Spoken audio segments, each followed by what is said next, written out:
Hello, everybody. My name is Kanahuspeski Emmanuel. I'm from the Secwepemc territories in so-called British Columbia, Canada. I'm also from the Tanaka Nation in the same occupied state. I'm here as an Indigenous land defender, mother of 4. I've been involved in many front lines, including battling one of the world's largest mine tailings disasters in our territory. We are resisting against the Trans-Canada Trans Mountain Kinder Morgan pipeline that's going over 50% of that pipeline is proposed to go through Secwepemc territory. We're battling with many other issues, including the murdered and missing Indigenous women, and we're all about decolonization and direct action, about standing up and fighting back. As a woman, I'm a warrior too, Secwepemc Women Warrior Society.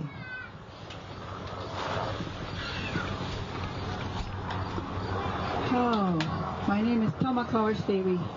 I am from Cannonball, in the Cannonball River. I currently live in Fort Yates, North Dakota. My family's land is right across. You can see it right outside the tent here. We are the closest landowners to the proposed Dakota Access Pipeline.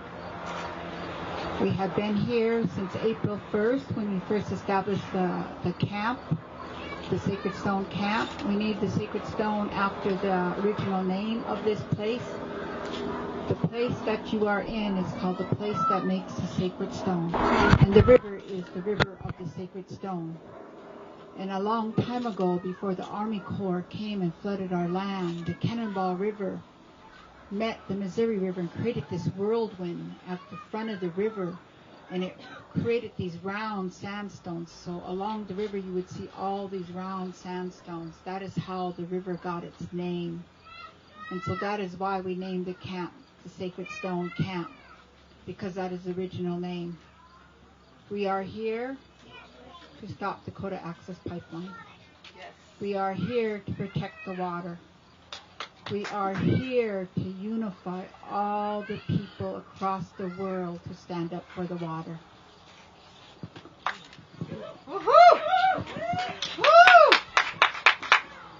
How Buju, Indigenous Organization, Mino Jaboy, Indigenous Cousin Numberman, Makwan Dudain, Go to Japa, speaking with the Gizes or Pinigi to Bishka. My name is Tara. My native name is Jaboykwe. I'm from Couchiching First Nation and Bear Clan. I was born under the maple sapping moon. So I'm the National Campaigns Director of Honor the Earth. I'm a tribal attorney based out in Washington, D.C. We've actually been fighting a pipeline project called Sandpiper and Line 3 for the past 4.5 years in Minnesota. Enbridge, the company behind Sandpiper, pulled the funding from Sandpiper and put it towards Dakota Access. I'm a water protector, a land defender, and someone that, I think like all of us that are here, the thousands of folks that have gathered, an Indigenous person that has seen extractive industry impact our communities disparately across the board. When these projects go through, they hit Indigenous communities first and worst. We are always the sacrifice zone, and we should not be. There is no such thing as a sacrifice zone. So, very, very honored to be here today. Thank you.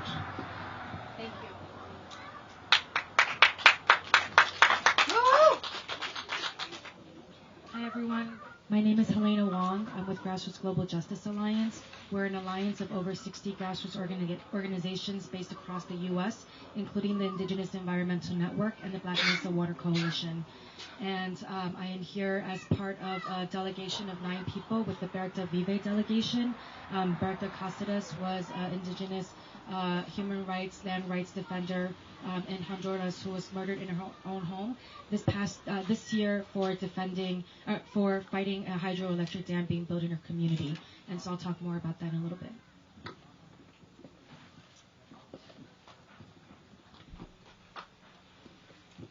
Thank you, everyone. So now I'm going to read a statement that Jocelyn Charger, a co-founder of the International Indigenous Youth Council, has given us. Like I said earlier, she can't be here this afternoon. She is traveling to the Southwest to spread awareness and do some speaking engagements. So these words are from Jocelyn. My name is Jocelyn Charger. I am from the South Dakota. I'm from South Dakota from the Cheyenne Sioux Reservation. I am 20 years old. I became so involved in this movement because it is so close to my home. It was going to affect me, my family, my tribe directly. It is something that I've just been drawn to as a woman because of our connection to the earth. As a life giver, it is something I feel needed to do. It is my duty as a woman. I felt that I needed to protect my mother, who is also a woman. We get victimized in so many ways, in so many different situations, and so I just feel I need to stick up for the things that my people miss, that people sometimes overlook, that they don't think matter when it really does. I started the International Indigenous Youth Council because after I left for 2 weeks to rest from my trip for Washington, D.C., I came back and I saw all these people. I saw hundreds of tribal people coming together in unity and solidarity. But when I went to the meetings, I heard many people speak, and I never heard the youth speak. I never heard the youth's point of view. I never really saw that in anything, in any of the rallies, any of the meetings. And I thought it was odd because the youth have been here since day one. I have been here since day one. I have been here since April 3rd. The youth have been present. We have camped here through the summer, and we did run to Washington, D.C. and to Omaha, Nebraska, and it brought so much awareness to this cause, but yet we weren't really being heard. And that really surprised me because everyone goes up and says they are here fighting for the future, that they're fighting for the next generations. But we are here, we have voices, and we weren't being heard. We weren't being asked what we want for ourselves and for our children. So I decided we didn't need to wait for them to ask. We could do it ourselves. We could tell them what we want for our children and what we want for our children's children. So I started to gather a bunch of youth who felt they weren't being heard, youth who felt oppressed, who wanted to see change, and we just built it from there. We grew as a group, we grew as family, and it was something youth needed. Many of the youth, we don't have security, we don't have support systems, but now we are able to support each other. A lot of the youth need to heal. If they don't heal, that this will be inherited by our children and our children's children. The gash will never heal up the gash will never heal up and will never heal, and we will keep being in pain, and we felt that we needed to change that.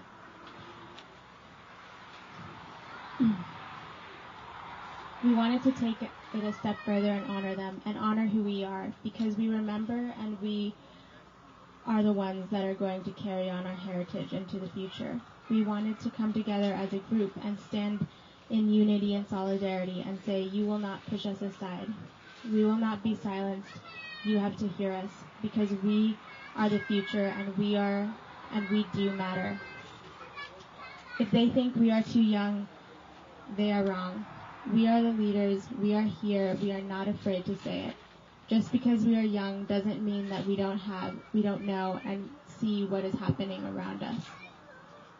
And as a woman who has been oppressed, we are told we can't do certain things. We can't help out in ways that men can. But we want to encourage women to strive above the average, to be leaders, because us as women, we are strong. We have a direct connection to what is happening to the earth. We face it every day, having things forced upon us in our daily lives. We know how she feels, and we know how she feels, and we can have the connection with her. We know what it feels like to have things pushed upon us without asking, and we stand in solidarity with her, Mother Earth, because we have had enough. This will happen no more. No more can they silence us, because we have voices now. Listen, it's freedom of speech. We can come together in unity and solidarity. We can make the men listen to us too. On the run to Washington, D.C., it was mostly women and young children and grandmas running for their lives. There were almost no men. Why was that? It's because we women understand what's going to happen. We understand what is going to happen because it's going to happen to the children and to the women first, especially young women. Because when these man camps come into our communities, our young women are directly affected, and we are tired of not having a say in it. We will not take that as an answer. We will make our own voice. We will stand and we will say no more. I represent the International Indigenous Youth Council. I represent the children and the women in my community, and we will be heard. Jocelyn Charger.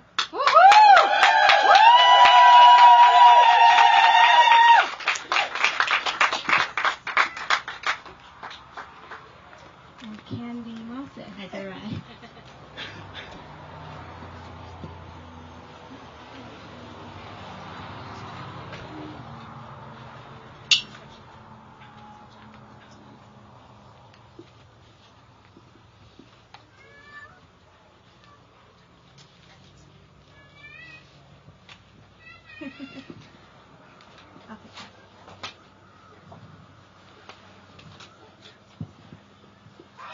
So the original plan was to have Candy Mossett from IEN, the Indigenous Environmental Network, moderate. I was stepping in, so I'm just going to pass that on to her now. Hi, everybody. Hello. Thanks, Jade. Yay.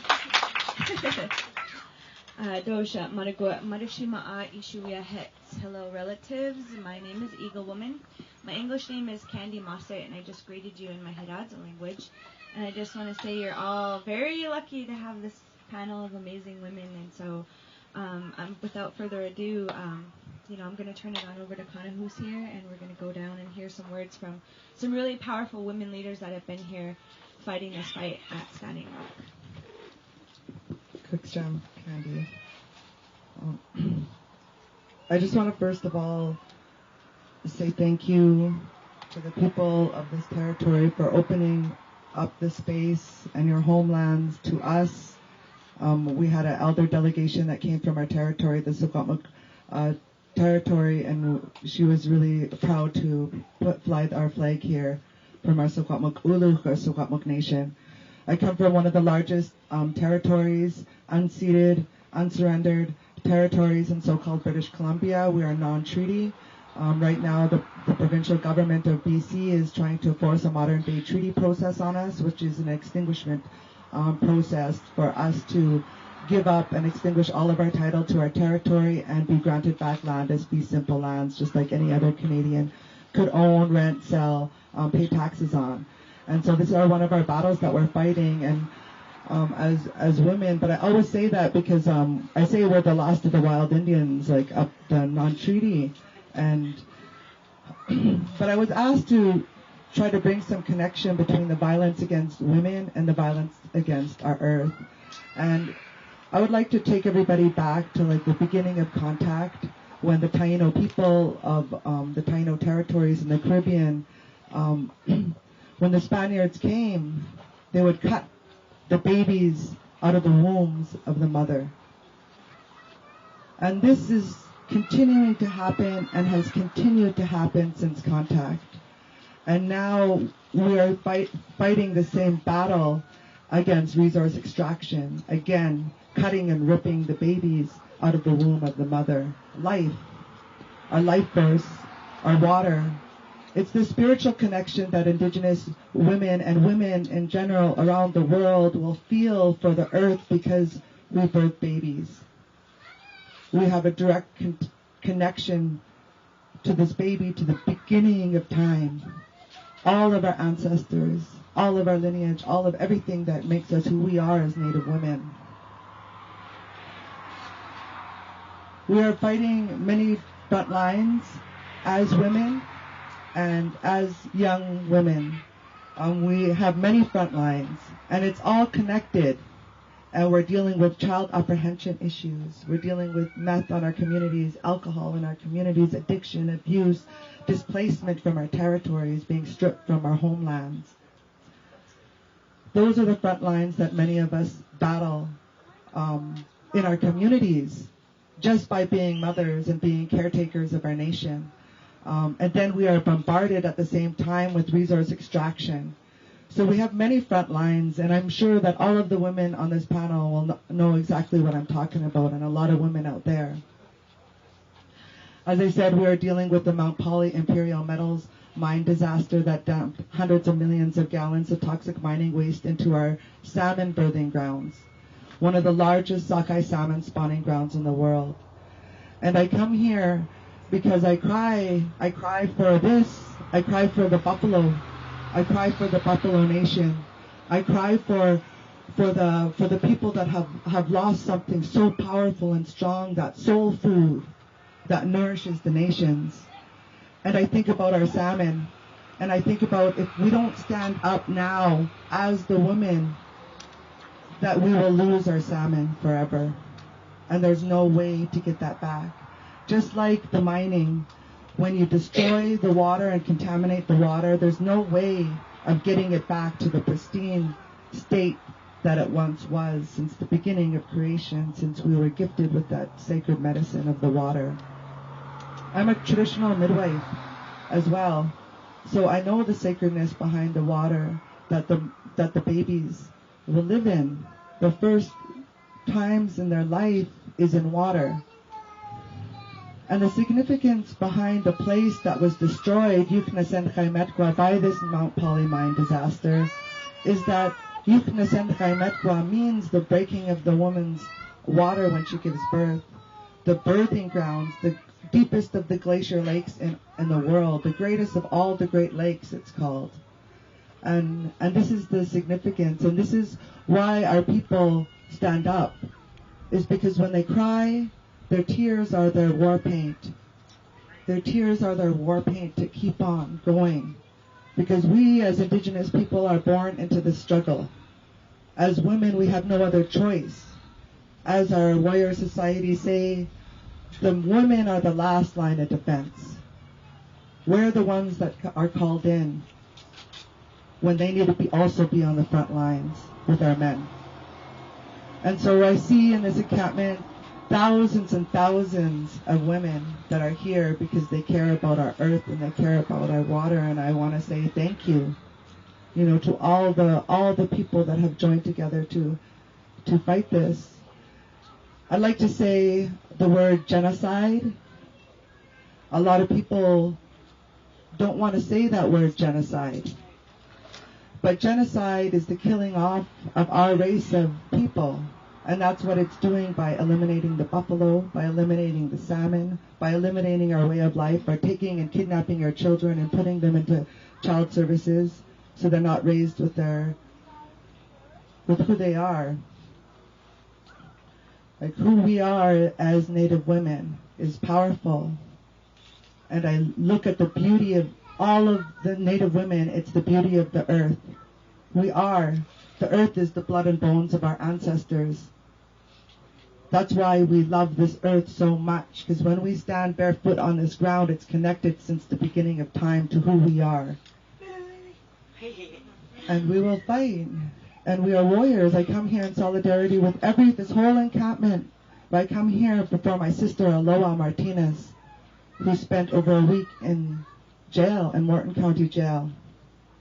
And she is who I came here for. My spirit was driven because she told me in her heart and her soul, come here, my sister, and stand with me. Next thing you know, she's in jail, and I hopped in my vehicle, and I came with a delegation of women from the West Coast Women Warrior Media Cooperative, our own media, to get our own media out to our people. Prior to me coming here, the Indigenous women from Vancouver organized a big mass rally in Vancouver, and we shut down 2 Toronto Dominion banks, one of the or the Dakota Access Pipeline's largest Canadian financer.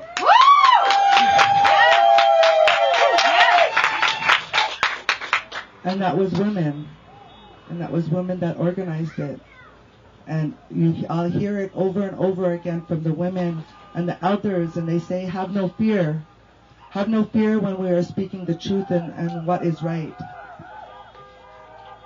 I just want to also tell you that As a mother, I have given birth to 4 freedom babies. I have delivered all 4 of the babies myself at home. I trained myself in traditional midwifery, and I never registered my children with the Canadian government. They're freedom babies. They don't have no numbers or documentation. The recognition is from our nation and from the ancestors and from the spirits. They're not with me right now, but they're hunting, and my youngest son, 9, and my youngest daughter, 11, just got their first deer kill. Right on. So I'm a proud mama. But I also want to say, like, a shout out to Mama Jules, who locked down and got arrested, or not, like, is being targeted for her actions, but she's with the Mothers Against Meth Alliance. We have an alliance also with them. They're here in this encampment, because we have Mama up there, and we have Mothers Against Mining Alliance. But just to acknowledge the organizations and the movements that I work with, I first started getting involved. My grandfather, George Manuel, is an international, like, Indigenous leader. He's passed on. My father is Arthur Manuel, and he does a lot of our fight on international level in the United Nations. He has a book, and I just have to promote it right. It's called Unsettling Canada. We have, I'm here with the West Coast Women Warrior Media Cooperative, the Secwepemc Women Warrior Society, the Secwepemc Territorial Authority, and I'm a Native Youth Movement. They call me OG. But I also would like to say that I was reading some articles on the news yesterday talking about Obama being questioned about here and the resistance and the stand here in Standing Rock, and he was quoted as saying that he wants to continue with the sovereign to sovereign. So I just say, like, Obama needs to stop his political theater, and he needs to really, if he really believes in sovereign to sovereign, then he would have the authority to, like, shut this pipeline right down. So don't believe the hype on anything that Obama has said. He's really spinned the media to look like that there's some chance that he's going to do anything, but I just wanted to put that out there and say that. So thank you. Thanks. Very great. All right.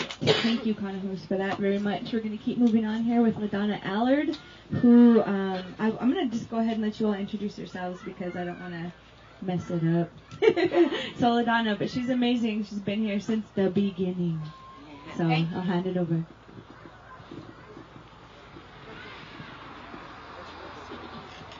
Holy man, the first thing I'm going to say, I want everybody to know that I come from a long line of big mouth women. I do not I come here with my mom and my grandmother and my great-grandmothers, and so I do not come alone. And I have my granddaughter with me. So, how did this all happen? What is going on here? So what I say is, I start off first to explain. I am a mother first, and then I'm a grandmother. And so, in 2014, when they came and they said they were going to build a pipeline, I remember Washtewing called me and said, LaDonna, you got to come. And I said, well, what's going on? She said, this Dakota Access is going to build a pipeline. And I said, where at? She said, look at the map. And so I looked at the map and I said, oh my God, I'm the closest landowner. How could they do that? I said, I'm a mom. And so just like any mom, I got to go to my children. So my son is buried on that hill over there. Look out here and you can see his grave. And I said, who would build a pipeline next to my son's grave? Who would do that? So I always tell people this started out very personal. And nobody's going to build a pipeline next to my son's grave. Then it went from there. As I started looking like, oh my God, do you know where I live?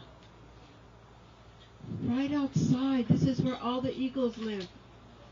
This is where the buffalo live. This is where all the animals, this is where I grew up. How could somebody come and destroy this? Oh, wait. These are the holy hills of the Mandan, the picture glyphs, the Okipa of the Mandan, the Rikara villages, the Iwoktoa villages. There is so much here that a long time ago they buried medicine in this ground. This is a sacred site. This is where we had our sun dances, where White Spirit and Tatanka Ohitika had their sun dance. This is a very sacred place. How can you do that? I remember when they told me to go and Colonel Henderson was coming to talk. And so the chairman started going around to the districts, telling the districts what was going to happen with this pipeline. And he had told them he objected. And so I went to the Long Soldier district meeting. I listened to the chairman. I listened to everybody talk. And when all the men were done talking, this woman named Joy Brown stood up and said, you know, we fought XL Pipeline. You know, would you guys think about building a camp? And so when everybody was done, I said, I have land. And Joy said, where's your land at? When can I see it? I said, well, I could take you out there. She said, when? How about tomorrow? I said, okay. So I brought her out there. She said, when do you want to start the camp? I said, well, I don't know. And she said, April 1st. I said, in 5 days? She said, yeah, we can do it. So I just want you to know that this idea was not me. It was the people's idea. And how everything happened was the people. When we started with the first 5 people, then we went up to 15 people, I thought, oh my God, how am I going to feed all these people? And I am so honored at that time. Honor the Earth came in. The Indigenous Network came in to help me. But we were like 20 people from April 1st all the way to July 15th. And at July 15th, I remember, it must have been, July 12th, and I was in Albuquerque, and they sent me the notice that Dakota Access was going to start construction. They gave us a 48-hour notice, and I thought, what? We haven't even done consultation. We haven't even done any of this stuff. And so I didn't know what to do. So I went in a room, and I put up my iPhone, and I asked for help. Because I didn't know what else to do. And holy man. Yeah. And so I ask everybody when they get here, what do you feel? What do you feel when you're here? Can you feel it? It's the healing coming right out of the ground. Can you feel it? It's time for Indian Nation to stand up. Can you feel it? It comes from our young people. It comes from the 7th generation. It's come from these youth who ran to Omaha, who ran to Washington, D.C. This is their life, their dream, their way. It is them who are the footprint of this movement. And I don't want anybody to forget that. It is the young people. And we are just following them as it should be. They are our leaders.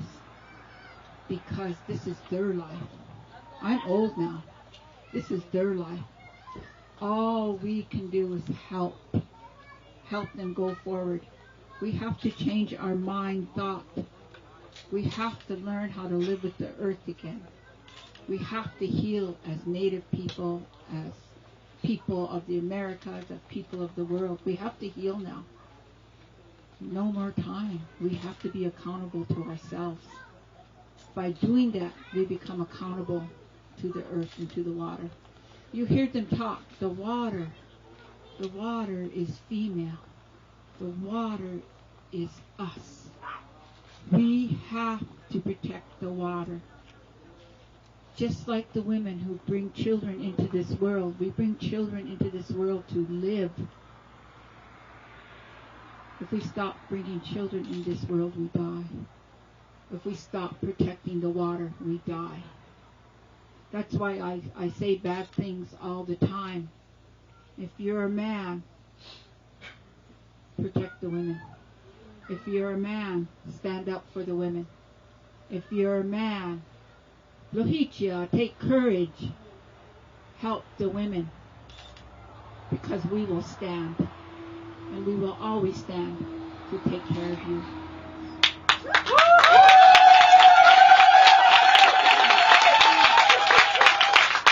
Thank you so much, Ladani.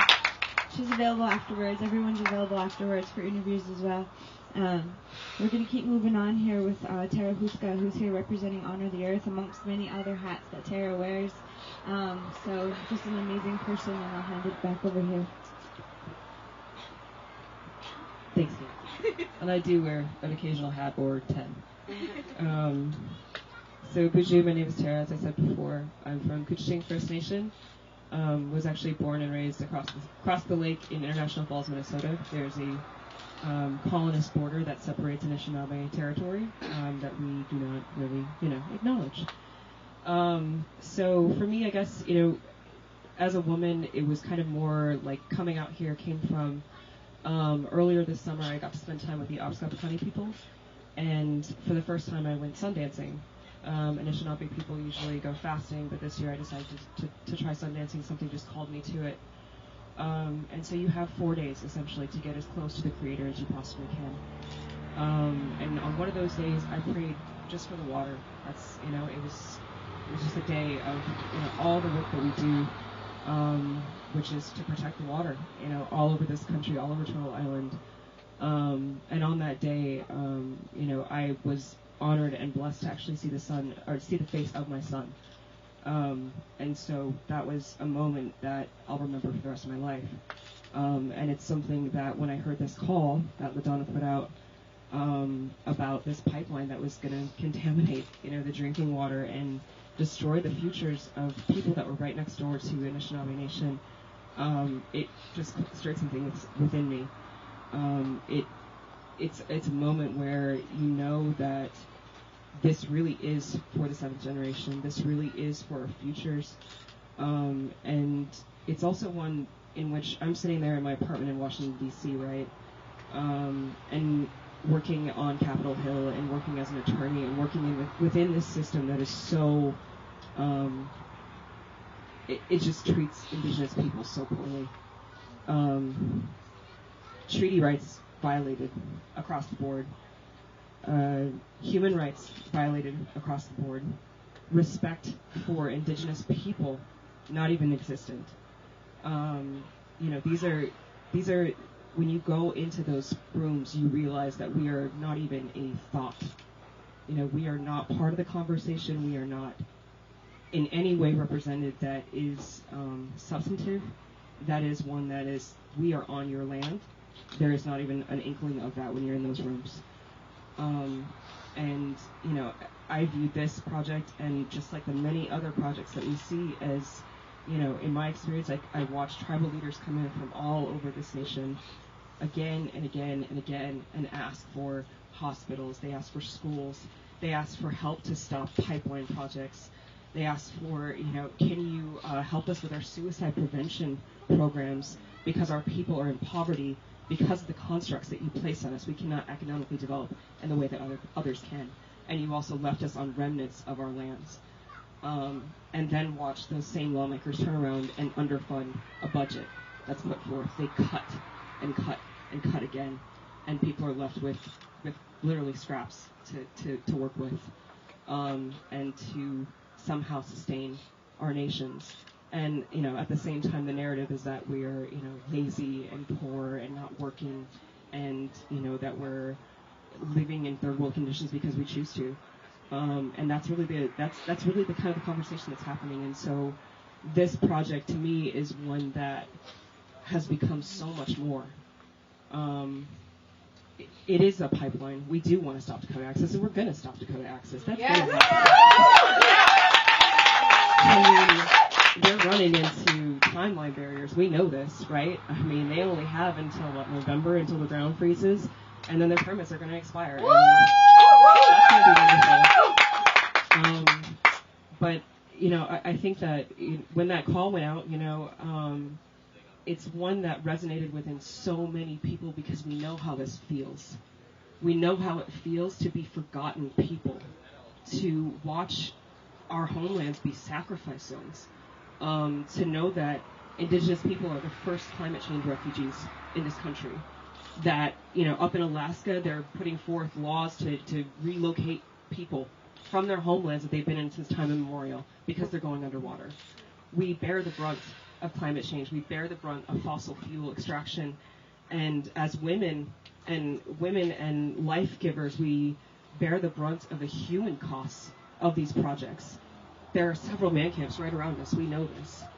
And we're also, it's not just the fact that there's man camps, it's also the fact that because of the system in place, we're actually unable to prosecute and protect our people just like every other citizen in this country. It's horrendous. It's horrendous to see. It's horrendous to know that that's the law. I mean, I remember, from a personal standpoint, I'm in law school and we were talking about man camps. They offered one Indian law class, and there's a few random students that just take it because they're interested in something else. And we were talking about what happens when a non-native criminal comes onto a reservation and they commit a crime, and the federal government declines to prosecute it, that they walk away. And I watched one of the students raise their hand and say, "Wait, what? So you can commit a crime in this country and not be prosecuted for it? Well, that's insane." And we all looked at them, the 3 Indigenous people in the room, and said, "That's how it is in Indian country. That's what we're left with." Not okay. And yeah, I mean, it's an abomination of justice, and it's something that America should be ashamed of. It's something that Canada, all of these nations, should be ashamed of how they treat their Indigenous people, because how you treat your most vulnerable citizens that you've put in that position, it speaks to how you are as a nation. Yes. So, I'm honored to be here with these women. I'm honored to stand up for my son and for the future generations, and to see all of these children here is so wonderful. Mm-hmm. It's inspiring to see just the hundreds of kids here every single day, and to know that that's really what we're here for. And we're going to win this fight, we're going to win this stance, and we're going to raise the conversation, and people are going to know that Indigenous people are here, and this is not going to happen. This isn't going to happen here, this is going to happen here.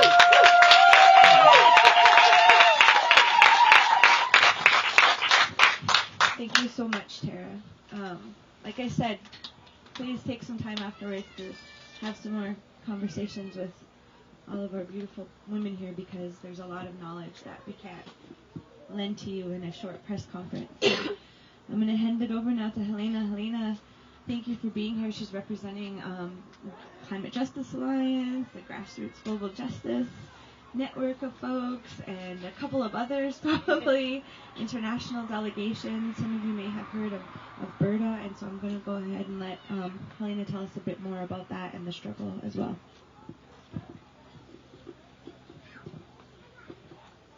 Thank you, and I also want to thank you all for letting us be on this land with you and be on this panel with you. It's really an honor, and yeah, I'm just grateful to be here.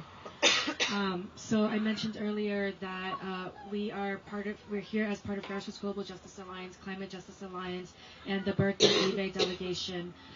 Again, for those of you who don't know, Berta Cáceres was a Lenca indigenous woman in Honduras who was murdered in her own home for protesting the building of a hydroelectric dam on her land, right? And basically what's been happening is that she had been calling out the role of the Honduran government because of a military coup that deposed the democratically elected president in 2009 that was supported by the U.S. government, and especially by Secretary of State then Hillary Clinton. That we felt like it is our responsibility as people based in the U.S. to be in solidarity and fight for justice for Berta Cáceres and for human rights violations in Honduras and actually around the world. And for us to be at Standing Rock as the Berta Vive delegation, we want to make sure that we are lifting up what's happening here at Standing Rock, but then also lifting up what it is that the U.S. government does to Indigenous communities all around the world. And so for us, it was really important to lift up the local and the global work. We also actually this past year in December sent a delegation to Paris to protest the U.S. government role in the climate negotiations. Right, the U.S. talks a lot about being a leader in talking about climate change, but I think it's really clear from the extraction that's happening in communities, right? The environmental racism that communities of color across the U.S. faces, that there's a lot of issues in the U.S. That the government does not address and actually purposefully continues to take away and steal and lie, right, about the state of the climate crisis, and continues to add. And I think that as people who are based in communities of color, who are most impacted by environmental racism, that it is actually our responsibility. And that's why we actually sent over 100 people to Paris, because we wanted to call out the U.S. delegation that was there representing, saying that they were leaders in climate change around the world. And so for us, it's really important that we're lifting up what's happening here at Standing Rock and lifting up women's leadership, also lifting up Indigenous stories, and as well as folks who are part of the delegation. So we have people from the Chinese Progressive Association in San Francisco. We have folks from the Asian Pacific Environmental Network, as well as Portland Jobs with Justice, who are part of this delegation, who are here in solidarity. We are really happy to be earlier making bread, helping to cut vegetables for breakfast. And we're really mindful about leaving here, hoping that we contributed to this camp and to the struggle, and that we are able to also bring back all the experiences and all the stories that are happening here, that we can then help lift up and make the connections to struggles all around the world. Thank you. Thank you.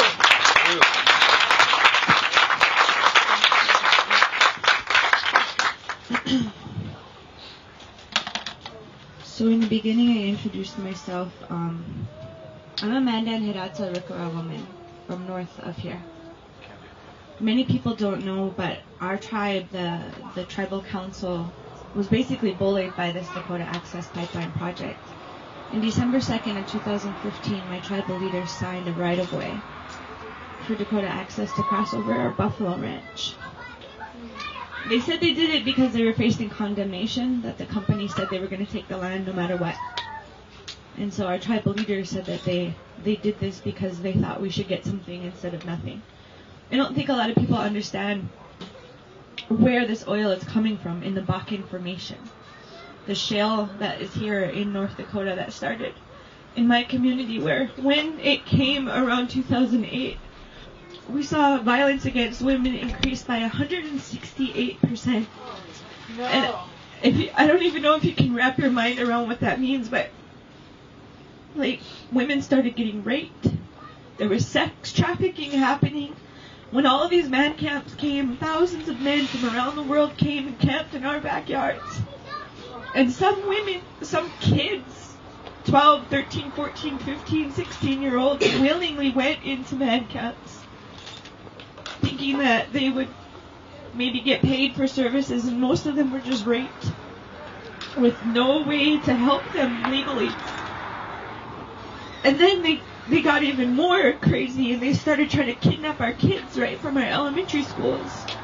You can see the memos that the police put out to our community in Newtown. Watch for this vehicle. They try to kidnap these 4 little kids. I've seen at least 3 memos come out like that on our Facebook pages as a way to protect ourselves. A woman at home that works with the police force recounted a story of a little girl running away from a man camp with no clothes on. She had been sexually assaulted. She was 4 years old. We've had so many people die and And I buried 2 friends that got addicted to heroin because we have organized crime in our community. Organized crime follows the money. So there's all of the social impacts that people don't necessarily know about. That's the Bakken. That's where they're digging all of this oil. That's why they want to build this Dakota Access Pipeline to move Bakken oil out down to the Gulf of Mexico and sell it. We have so much oil in this country that there's oil sitting in tanker cars. There's oil floating around in barges on the ocean. Has nothing to do with reducing our dependence on foreign oil and everything to do with that almighty dollar and that power that we give to that dollar. That's what this country wants. And it has got to stop. And being from North Dakota, I have never seen resistance like this in this state. This is such a beautiful thing. I can't tell you how much I appreciate everybody being here and LaDonna putting the call out. Because there's only been a handful of us that have been fighting against the oppression of North Dakota for decades. Now you all can start to see the media blackout and the oppression. They keep calling us violent people. They keep calling us protesters. Well, we all know we're not protesters. We're protectors. We're here to protect the water. The water is life. We don't say that for no reason, and I think everybody did a good job of explaining how women are the keepers of the water, men are the keepers of the fire. We have that balance between us, and that balance is something that this government is trying to destroy. They're afraid of it. And I really, really, really want to thank all of the camps, Red Warrior Camp, for coming in. Nonviolent direct actions are the only thing that has stopped this pipeline to date. We are here at prayer and ceremony, but prayer and ceremony doesn't mean that we don't put our bodies on the line. And that's what we've done. The very first altercation that we had, you can see all the flags all along the fence. That was where they first came in and tried to build this line, and it was women that ran through the fence. I remember there was a woman, and she was like, and she ran out to the field, and I was like, oh my God, look at her go. And she jumped up on the machinery, and the guy was like, whoa, hold on, let me shut down. He like shut down and walked away from his equipment, and then pretty soon a bunch of women and children came in through the fence. It wasn't like that was planned, but it happened. And then they came and they attacked us. Again, Dakota Access knowingly and intentionally and willingly got the GPS coordinates for a sacred site and went out there and skipped over 15 miles to destroy that sacred site. On Friday it was there, and on Saturday it was gone. And they did that to us. They are the violent aggressors. And Tara's right when she says that they're up against deadlines, and I have had so many people calling me, even people in my own family saying, well, what are you doing? You guys can't win. Oh, yes, we can. They've been saying that pipeline is 60% built, and it's not like Keystone XL because this one's already being constructed. Well, there is no permit. There never was a permit. They started building it. They're going to lose billions of dollars, and that's their fault, and I don't care. We're here. We're going to stop the Dakota Access Pipeline. Thank you for being here. Continue to stand with us as we continue to build our winter camp, because North Dakota in the winter is no joke. I've heard people say, I got my warm gloves. I'm like, no, it is not going to be a camp in the winter. We are having to build the infrastructure right now. Earth lodges, which are so beautiful. They're the homes of our Mandan, Hidatsa, Rikara people. And the teepees, the 50 mile per hour winds you saw the other day, all these tents are laying flat. Not the teepees. So we're going to do it. We're going to make it happen, and we're going to be here. And we have to remain vigilant because they applied for a permit in Iowa to work in the winter. In freezing ground conditions and snow and rain, they applied for that permit there. So that's why we're staying here. And I just thank you for listening, and we want to open it up now to anybody that has questions for any of the women here on our panel. We'll take questions for a little while. I don't know what time it is. 10 minutes. But can you please come get the mic so we can, because we're recording the audio as well. So if you have a question. I'm here from the northwest coast, but I live in Boulder, Colorado. And I really want to thank you guys because we've got about 7 fronts happening all over the world. They're going to dam parts of British Columbia, the most temperate, beautiful spot for growing food. And we've just been given the news that our Prime Minister of Canada has signed the pipeline deal in my hometown, where it has the most beautiful salmon run there. They're going to wreck it. So our people on the coast were the last ones colonized. We're the strongest ones that have been able to fight against it, and we just had the rug ripped right out, as we do, from under us. And they asked our sister is you know her, Martin, Christine Martin. She is sitting in the flora bed out there in Lulu Island. Look it up, Lulu Island, and she's asking for our help now.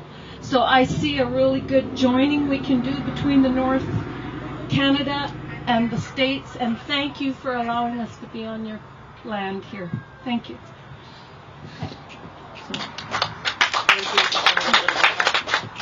The Prime Minister, Justin Trudeau, just gave the green light for the liquefied natural gas terminal port, which is in Tsimshian territory.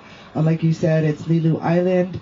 I think there's Facebook pages LELU, but they are asking, and they already have a encampment there, and it's been up for over a year now. And too, it's women and it's young people that are stepping up, and war is on the ocean. The actual battle for the land is on the ocean, because they're planning on putting these big terminal ports into the Skeena Sockeye salmon estuary, the area where the salmon stay to get big to go out to the ocean. So really important area. Thank you. So if we have questions, does anybody have a question for anyone on the panel here? You don't need this one? Okay. Thank you. You feel like you said everything you want to say? Okay, then with that, we're going to go ahead and, do you have a question? I'm not a part of this panel, but I would like to say, as a common woman living on an Indian reservation, that I'm not afraid to stand up and stand behind these women at any cost, no matter what it is, even if it is at the front line. And I speak for a majority of the women that don't have titles like these women do. I commend you for standing up for our people. I really do. And as a mother, I want to apologize to my children. My son, who knew 2 years ago, started making his skirt for the pipeline. And I'm ashamed to say I didn't listen. I didn't listen until late. And that's why I'm here for the long haul. And I will fight the fight with you till the end. To my son, I am sorry. Thank you so much. Pam, you have a question? I have a question. I have a question. You talked about the media blackout. Yes. And what can we do in this room to challenge that media blackout, so that the whole world is watching, but they really, really want to know what's going on better. So what can we do? So I think that we're really winning in social media. I mean, we have the Facebook pages and all the social media is really, really good, but that's the strategy that we're talking about right now, the national strategy around how we can win on TV, that people sit around and watch television and get on the international networks and things like that. And so I think we really have to step up the pressure to those, ABCs and NBCs and MSNBCs, and start contacting them and step the pressure up to them and say, where are you? Why aren't you covering this largest fight in history amongst Native Americans that has ever occurred? We've had I think almost 500 tribes now that have come together. This is a historic moment, a precedent that's being set here. And if we don't step up the pressure on these companies, then I don't think they will come. But if we do, if everybody in here and everybody watching and everybody saw that started calling, all of these big major outlets. I don't know which ones I'm missing, but ABC, NBC. I got contacted by Fox News, but I was like, I don't want to do an interview with you.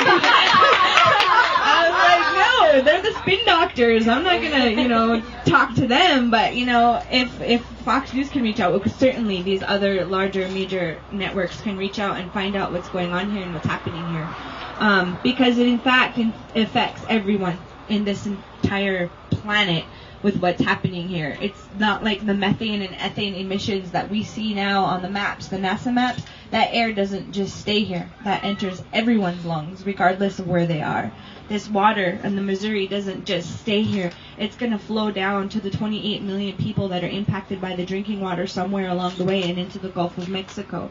So it's saying that it isn't just about this Cannonball, North Dakota, Standing Rock, Sioux Reservation. It's about everyone and the impacts of the fossil fuel industry in general. What we're calling for is a just transition away from fossil fuels and, keep it in the ground. Keep the fossil fuels in the ground and let's move forward in a good way. And guess what? We know how to do it. Native people have never changed our story. We've been saying it for over 500 years. This is how we need to live on the planet, so listen to us. And so we have a lot of people here that can meet with those networks. All we need you to do is keep calling them. Yes. All right. I just wanted to say, I know that social media has been amazing for Indigenous people and Native people, but something happened in the last week. Yes. The Facebook is now taking off our videos, is now putting up some blocks, and so you can go to Facebook page and you won't see it right now. And so I believe we have to challenge them. Yeah. I believe that we have to challenge media with the misreports that are coming out in the local papers. We have to challenge them. We cannot just say, okay, well, that's how they always been. We can't do that anymore. No. We have to challenge them. And I'm not quite sure how we do that, but we got to do press, media, because it is our strongest tool. Because if we can reach the world, and we need to continue to reach the world. And people want to know, but they want to know the real story. One more thing. I know it's maybe not quite as cool as Facebook, but Twitter is very, very, very powerful. That is how you can contact reporters directly and tag them, and I do that all the time, and sometimes it's effective and sometimes it's not. But that's a way to get a message out that's accurate, to get a little video clip or whatever it is that we've done that day out and accurate. And challenging. I mean, I've gone on now and harassed Bismarck Tribune a few times online for their complete falsehoods. I mean, some of it has been an absolute complete falsehood that they're putting out online. And so, going and spending the time to actually challenge them, like LaDonna just said, but making sure that we're also focusing on Twitter and Instagram, those other accounts. But for the news, especially Twitter, that's really important because everyone is so heavily focused on the election. Donald Trump is like the guy on the news, and so getting into the news cycle is very, very, very difficult at this time, unfortunately. And so I hope the messaging continues to be that we challenge President Obama to leave a legacy of, his relationship with Indigenous people has been very, very good throughout most of his term, and he's been one of the strongest tribal presidents we've ever had. And so challenging him, but also looking towards, okay, here's our two candidates that are running for office. What's your position on Dakota Access? Where was that in the debate the other night? I didn't hear anything about Dakota Access. You've got one guy up there who says that climate change is a hoax invented by the Chinese. So I want to know, and I think that we all have the right to know. And this is a huge story that's happening in social media, and it's one that we can attack these candidates about and ask them, what's your position on Dakota Access? This is happening. All these people are out here. What are you doing? As people are being attacked by dogs and maced, and human rights violations are happening in 2016. That's right. I'd just like to say a quick thing about the media. I really believe in really promoting and helping and assisting in Native youth media and getting Native youth out there and reporting on our own stories. I really believe that. My sister here filming for us. Also, I'd like to say that, the direct action that really creates a lot of media attention, I think is really, I believe in direct action. Like, I believe that direct action, and we need to get the people out there. And a lot of times it's the young people of warrior fighting age that are on the front lines. But by really focusing too on investment journals and trade journals and things that are going to get out to the people that have the money, and to really show that there's a real uncertainty in your investment if you're trying to invest in Indian country. Yeah, and attack those banks. Continue to attack those Wells Fargo and Citibank, and what was the other one? TD Bank of America. They're all going down. They get hit in the pocketbook. There's a petition going around the camp that asking Ellen DeGeneres and her audience to come and be here and stand with us. And, she has a huge audience, and she's a woman. So, Ellen DeGeneres, we would really like you to come to Standing Rock. Stand with Standing Rock.